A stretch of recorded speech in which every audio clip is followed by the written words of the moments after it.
सोनाली पांडसे. माझ्या कवितेचं नाव आहे अमूल्य ठेवा.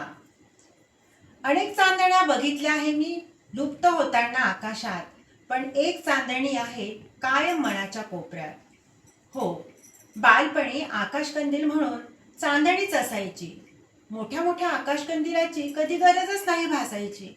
कधीच नाही वाटलं की मोठमोठ्या असाव्या शोभिवंत वस्तू, पण खऱ्या अर्थानं समाधानी होती वास्तू.